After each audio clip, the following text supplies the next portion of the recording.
Well, good morning, everyone, and welcome to another episode, in fact, episode 69 of Hangout with Coach Kerry.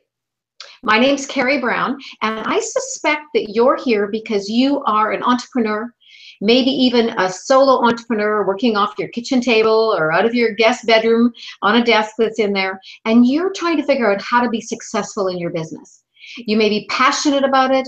You may have a product or service that you really feel serves your marketplace. You want to do great work in the world. You just need to have more business and then ultimately have you be more satisfied and make more money doing what you're doing. Well, if that's the case, then today is an episode that's specifically for you. It's about productivity. And productivity is a pretty interesting thing because we're always trying to figure out how to be more productive, how to actually get more out of every moment that we have, or at least most of us are anyway.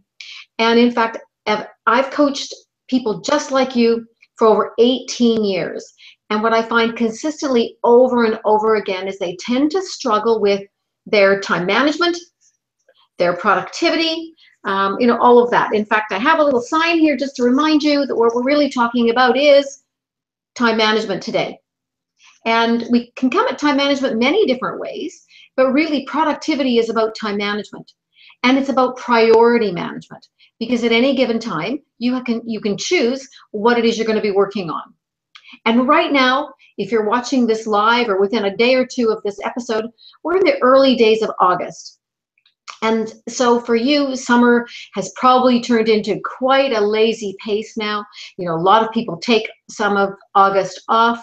My panelists and I were just speaking before we started this recording that my email traffic has dropped by about maybe about 75%. So I've got about 25% of what I normally get. Now, that hasn't changed actually the spam emails that I get. But in terms of the people who I really am engaging and having conversations with, absolutely has dropped. So how do you keep productive? How do you still move things forward? Because I guarantee you, one thing's a certainty. What you do in August will have incredible results for you for September, October. So if you do nothing in August, then September and October will be a reflection of that. If you do some strategic things, if you move things forward in August, then your September and October will be significantly better. It's just a truism. What you do today doesn't show up today, it shows up down the road. So I want you to keep that intention set for you today while we go through this particular episode. I'm really excited today because I have a VIP panelist for me. She's actually been an expert on one of my episodes as well, Heidi Custer. And Heidi, why don't you introduce yourself to our audience today? And of course, your background is perfect based on this topic as well. So share with them your story. Good morning, Kerry. Thank you so much for having me. My business is, I'm Heidi Custer, and my business is In Your Corner Virtual Assistant Services. And we provide administrative support to small business. So when they're feeling overwhelmed or when they're ready to grow their business and they want to delegate administrative tasks like email management, newsletters, blogs, social media posting, that sort of thing, they come to us. Great. And how can they find out more about you, Heidi? The website is inyourcornerva for virtualassistant.com. Great. Excellent. So before we get into the meat of this episode, I just want to remind everyone that on this topic, I have a free ebook called How to Get Out of Overwhelm and Accelerate Your Results Now. And this ebook will be perfect for someone just like you if you are looking to be more productive. There's some great tips and strategies in there. So please do download that. You can go to my website at HangOutWithCoachKerry.com. Kerry is spelled Kerry. And right on the right-hand side there, you can get that immediately downloaded to your desktop. And plus, you'll also get notifications of upcoming episodes as well, which is pretty cool. So you know what to put on your schedule to, if you can't watch us live, do watch us. Do watch it as a recording, and please do comment on the postings as well. So remember, we're in 9 a.m. Pacific. That's when we have our live shows. So today, again, it's really about productivity, priority management, how to stay productive during the summer. So Heidi, I know you've got a question to get us started today for me. So why don't you go ahead with that, and we can see where the conversation goes today. Sure thing. I read a lot about what's the best time of day to be, like, when am I most productive? So how does your audience determine what time of day to schedule their tasks to ensure that they are feeling the most productive, to take advantage of their natural clock? Great question. And my answer is going to be a multiple fold here. So the first thing is I don't know if you or the audience is aware of Stephen Covey's time management matrix, but I'm just going to deal with the two top categories in that matrix. And if you're not, it comes from the Habits of Highly Effective People, and it's worth searching for it online and just seeing this. But Stephen Covey talks about things being grouped into one of 4 different categories. But again, I'm just going to talk about the top 2 in the matrix itself. And those things that are urgent and important are in the top left quadrant, and those things that are important and not urgent are in the top right. So top left are important, urgent. Top right are important, not urgent. And so really, when it comes to deciding when you're most productive and what are those tasks, it's about determining which of those areas you're actually talking about. Because I guarantee you, Heidi, everybody, you and I included, and everyone who's watching this episode, things that fall into the important and urgent category will get done. That's an appointment with a potential client. That's a meeting. That's, things with a deadline that are drop dead important. Those are things you're going to get done. And in fact, the challenge for most of us is we spend most of our time in that category. All we're doing is dealing with, the things that are coming at us. So we're working what I call in our business all day long. So really what we're talking about here is also the ability to set aside some time to work on our business. So when it comes to those things that are important and urgent, I think that those things will happen, and yes, you want to plan them in your day, but most importantly, I want you to be planning those things that are important but not urgent in the top right category. And that's what I'm going to call planning. That's when you're putting your strategy in place, your strategy for your business. These are those things that you need to make sure that you're getting done every single day. And strategy is a really important piece. So, oops, I think I had that upside down. So there we go, strategy. Hopefully you can see that now. It says strategy. And because strategy deals with what you're going to do in the next day, what you're going to do in the next week, what you're going to do next month, what you're going to do the next hour, what are you going to do the next 15 minutes. So you have to have a strategy in place for that. So here's the thing. Important but not urgent things will always be trumped for most of us by the urgent and important. However, if we understand the importance of working on the important, not urgent thing, in fact, I opened this episode by talking about what you do today will show up in September and October, or what you don't do today, more importantly, will show up or not show up in September and October. That's exactly what I'm talking about. It's those things where you work on your business. That's the things that require higher level thinking. That if you don't write your blog post today or tomorrow, what's really going to happen? Unless you, of course, have committed to your audience, you're going to have a blog post out at a certain time. And so you have deadlines. For an example, my Hangout episodes, they're 9 o'clock on Monday mornings. That's a deadline for me. I will show up for that because it's a deadline. But doing other stuff doesn't have that same kind of a deadline. So you have to look at when you are the most productive and when you're going to least procrastinate, when you're going to not find other things to get in your way. So for most of us, and this isn't always so, but for most of us, our most productive times are first thing in the day. That's when our brains are fresh, if we're well hydrated, if we haven't been out partying the night before, or up with sick children all night long. You can get up in the morning, and that time is yours. In fact, there's some philosophy that really says that until a certain time in the morning, or up till a certain time in the morning, that time is yours, meaning that you can actually have some sense of control over that. But especially if you are in a client-centered business. There's a certain point that the phone will ring, the emails will start to happen, the interruptions will happen, and then you have lost control of your day. And that's when you're dealing with the important and urgent, and hopefully not the not important and not urgent stuff as well.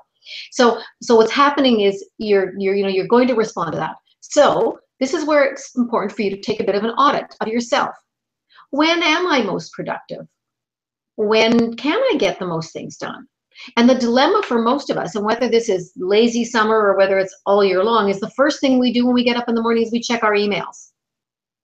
And then that takes us into maybe some social media, Facebook, and the next thing you know, 1 or 2 hours in the morning are gone, lost, nothing's shown in terms of being productive in it, and we've actually squandered the most productive hours in the day.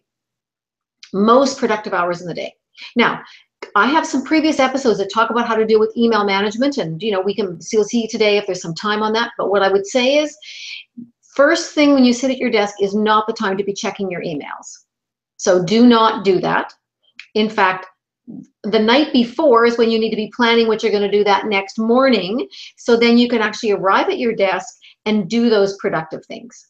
Now, of course, there's going to be some exceptions to the rule, Heidi, and as we both know, there are people who are night owls. They're most productive doing their creative thinking, if it's writing or putting social media content together, whatnot, that they do it at night. And if that's the case, then great. Then they're working on the important, not urgent, and they determine what's best for them. But I would say those are the exception to the rule. Of all the people that I've coached in all the years, it's been very different, is that the majority of people are most productive first thing in the day. So what additional questions does that raise for you, Heidi? Well, the first thing that jumped into my head is when you talked about strategic planning, the night before, to actually make your plan for tomorrow, tonight. I hear from my clients a lot, and I know for myself, sometimes I can be have trouble sleeping because, I've got it going through my head. Oh, what do I need to do tomorrow? What do I need to do tomorrow? But if you could talk more to, how to strategically plan for the next day, I think that would be awesome. Great.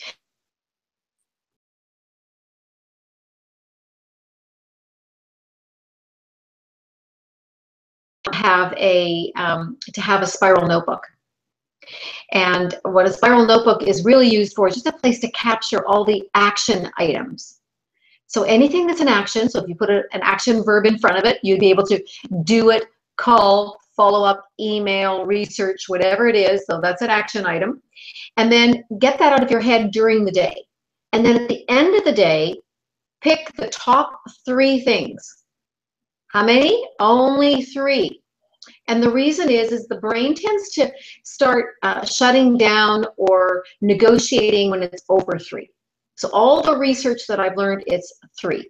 So what are the top 3 things that you need to do the next day, and especially first thing in the day? And identify what's the number 1 thing. And I would even say so much as get that organized and put it out on your desk. Especially if you're learning a new routine, especially if your habit's been to start working on email first thing in the morning, or going to Facebook or doing that kind of stuff. Shut all that stuff down. So when you get to your desk at a certain time in the morning, then do those first things. Absolutely. Now, when it comes to summer, here's one of the tips that I recommend, and I've done it myself, is that once the days get shorter and shorter, I need more sleep. I guess I'm like a bear. I need more sleep. And but when it's light first thing in the morning, I can get up earlier, and I can use that time to be more productive. So I actually set my alarm for an hour earlier in the summer. I'm not saying everyone has to do that, but that's a strategy that I've developed for myself.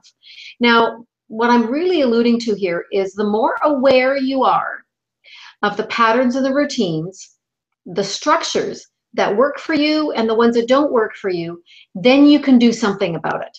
So what I was aware of is that I was waking up earlier. I was really just starting work at the same time. What was I doing with that extra time? Well, you could use it to exercise and do other things, or you could use it to go to your desk. Choice is yours. It's just, again, what do you want to get done? Now, in the summertime, often what happens, it's easier to to finish work a little earlier in the day because there's lots of activities, there's concerts, there's things to go to. So then it would make sense, I was thinking myself, for me to start my day earlier. So then I could actually feel like I was taking some time off at the end of the day, having a lazier, dinner, maybe sitting out on my deck, going for a walk, going for a bike ride, doing something like that. I could do that. So if I've got my day planned the night before with my top 3 things, then I know what I'm going to do. I'm really clear. And the other piece I'm going to add to that, Heidi, is to add to that list of things is not just what is important and urgent for the next day. Add to it that's important and not urgent. In other words, what are those projects? What are those things? Maybe you're rebuilding a website. Maybe you're actually writing an ebook. Maybe you've got a new course that you're creating or a new product for your clients. Well, what are you going to do to move that forward? What are you going to do to take that, that step every single day to do one thing to move that forward? So have that in your spiral notebook as well, because you're going to feel empowered. You're going to feel confident that you've actually moved things forward. Because if you don't, I guarantee you, here's what's going to happen. The end of August will come. Early September will come. Mid-September will come. And the end of September, and you'll finally be getting back into being more productive. Unless you start putting some of these routines in place now. And then you'll be able to ramp things up much faster. So Heidi, what does that bring up for you now?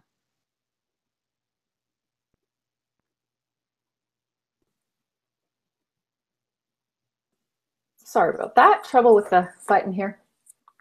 What that brings up for me is, structure is so important. And so you've talked about this before, about, scheduling things, and that's how we ensure that they get done. And so I'm wondering if you could talk a little bit more about giving tips for, how to, plan and how to strategize to get things done over the summer. So we've talked about on a daily basis, and maybe you can talk a bit to how we strategically can plan our week and, the rest of August, that kind of thing. Great question. Well, I'm a firm believer that planning really works best in 12-week chunks. And the reason is because anything more than that, our mind starts to sabotage. Oh, we got lots of time. Oh, there's no sense of urgency. So what we want to do is set ourselves up to have a sort of constant state of urgency. So some of those things is to put deadlines on things. And the way to do that by putting deadlines on things is that it gives us something to be working towards. So for an example, if we're going to take the next 12 weeks, which would take us into early November. So we'd have the rest of August, the rest of September, the rest of October into, well, let's say it's November 10th if we were going to go exactly. That's not quite 12 weeks, but whatever that is. Decide what you want to have accomplished by that date. Get really clear on that. Put some measurable amounts around it, like make it quantifiable. So it could be a certain income that you want to achieve. It could be a certain number of products that you want to sell. It could be a certain number of new clients you want. Whatever that is, you want to put some parameters around that. So you've got sort of a goal post that's there, something to pull you forward. Now, we could do with an entire other episode on why I would encourage you to be looking forward versus looking backwards, because looking backwards often puts the energy on what you don't want any more of versus what you do want. And we want to focus on what do you want. And so that 12 weeks ahead, we want to be focusing on what it is that you want. So as a result of that, then you take stock of where are you right now in relationship to that. You were going to take a vacation and you were going to leave Victoria, which is where both Heidi and I happen to live, and we were going to be driving to California. We need to know what our destination is, but we're also going to need to know where our starting point is, because we're going to need to know what kind of transportation, what is our first left and right turn we need to make, and the directions we need to go. And it's exactly the same thing with doing our own strategic planning. So you're going to break that down into, okay, where am I right now? Where am I right now in relationship to what I want to have accomplished by November the 10th? And that's going to help you build in some strategy, because you're going to be thinking about, okay, what are those things that I'm going to be doing every single day to move that forward? Every single week, every single 4 weeks. Because if you plan for a year, what you do today or tomorrow or even this week really doesn't matter as much from a psychological standpoint. But what you do today, what you do this hour makes a difference if we're just talking about 12 weeks. You can't lose a week. You can't lose a day. You need to be productive. Now, what I'm not saying is that, don't take any time off this summer, but you want to be really clear about what it is that you want to accomplish during this period of time. Look at when you're going to be the most efficient at it, when you're going to be the most productive, and move those things forward. I love to have a week at a glance, or actually in a week in review. So I have my clients set their ideal week ahead of time so they kind of know what it looks like. So in the summertime, create your ideal week. Take a look at what that looks like, and you're going to have to make some adjustments.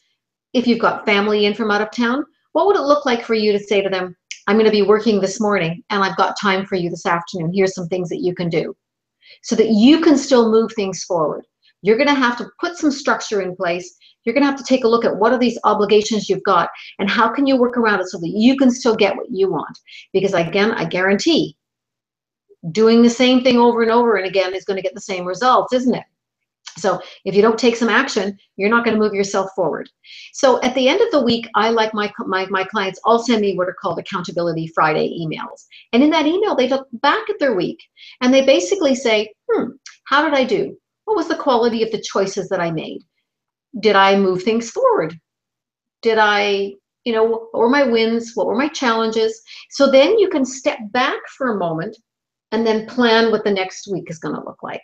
So it's a really, really key piece.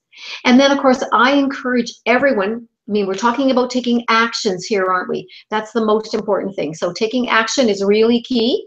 So if you're going to take action, what do you need? You need to have some accountability partners. And that's really important. So how are you going to stay accountable? Well, my clients are accountable to me, so I keep them moving forward. But if you're not in either a one-on-one or a small group coaching program, what are you going to do? Well, you need to find somebody else to join arms with. I love this little visual here. Join arms with so that you can say, what am I going to be held accountable for? Find somebody else that you've made a commitment to, that you can move things forward. Because as we started this episode, is that I know you'll deal with the important and urgent stuff because often there's deadlines in there. So how can you add that in terms of your important, not urgent stuff? That's strategic planning. Those kinds of things that sort of step back and move things forward. You need to have somebody to have some accountability with. Now, really what this leads me to, and I just want to prep everybody, is early in the fall, I'm going to be launching another one of my strategy map programs. And the strategy map is a program where it's over 12 weeks. You're going to learn all of my tips on how to really create a great strategic plan. So I just want to prime you for that. So be watching for that on Facebook and on my website as well. So Heidi, did I answer that question in terms of what can you do, in terms of planning and strategic planning? Absolutely, yes. It's really helpful to have that picture in mind of, okay, what's my goal? If 3 months from now, what's my goal? Okay, starting today, where am I in relation? And then the natural progression is to see the steps that I take to get there. And I appreciated what you said about, doing it in 3 months, like 12-week chunks, because what happens in that 3 months could change what I do in the next 3 months and the 3 months after. So you're staying more in the moment and able to be adaptable to what happens now. So I found that very helpful. And an accountability partner, that makes all the difference. So, when I hear you talking about your strategic planning group that you're going to be doing, that brings in an accountability factor. And by making a commitment to a course like that, then, I'm committing to working on my business. And that can be, for me, I know that if I'm the only one I'm accountable to, things can slide very easily. So whenever I'm involved in groups, that, I make that commitment to be there, so then I'm doing the work and it doesn't get sloughed off. So I love that idea. Great. Excellent. Yeah. Well, you know, so to just kind of recap our episode today. So we're talking about the lazy days of summer, and we want you to be able to enjoy your summer. Part of it is becoming aware of when it is your most productive, knowing that the important and not urgent stuff is the stuff that's easy to get to shuffle off to the side, and only deal with the important and urgent stuff. So we want you to make sure you set aside time for that. One of the ways to do that is create a spiral notebook where you're always capturing those action steps, those things that are going to be moving you forward. And every night ahead of time, decide what it is that you're going to be working on the next morning. Maybe setting your alarm earlier if productivity for you is good in the morning. So get up, get at your desk, get what needs to be done, so then you can take some time off at the end of the day and you can still enjoy your summertime. And you're setting yourself up for a great fall. So get to your desk, turn off your email notifications, don't check your social media, and get that done, because it'll also create momentum for you. Nothing succeeds like success. And if you know that you can trust yourself, that you're actually going to do what you said you're going to do, that you're going to move some projects forward, that you're actually taking the actual steps towards it, you're going to feel much more confident. In fact, you're probably going to be able to press your advantage. In other words, you might even do a little more work than you had originally planned to do, because you're kind of in the groove and you're seeing the results that happen for it. So continue to do that. You know, change things up a little bit in the summer so that so you can be productive. Do some different exercise tips. I even recommend that. Or do some different exercise. In the wintertime, you might not bike ride, so do that in the summertime. Just to change things up a little, because it's so easy to get into a mode where things are, you know, at a base level, moving very slowly forward. And we want to change things up, still have you be productive, and still be able to enjoy your summer. So any last comments, Heidi, before we say goodbye to our audience today? Just thank you very much for these tips, Kerry. The magic number is 3. So, you know, I love what you just said, that success breeds success. So when I make a to-do list of 3 items and I get those done, that makes me feel really good. And so then I can either get extra things done or just feel good and enjoy my summer evening. Yeah, exactly. Anyway, thank you again, everyone. So remember, come and hang out with me 9 a.m. Pacific on Hangout with Coach Kerry. Stay tuned for my notification of my upcoming strategy map program. And there'll be some webinars leading up to that as well. So please do stay tuned for that. I'd love for you to comment on the blog posts below the videos when you see them on the website. Please do tell us what you're thinking as you are watching it, and I'll comment back. So anyway, look forward to having you on another episode. Thanks again, Heidi. Bye-bye, everybody.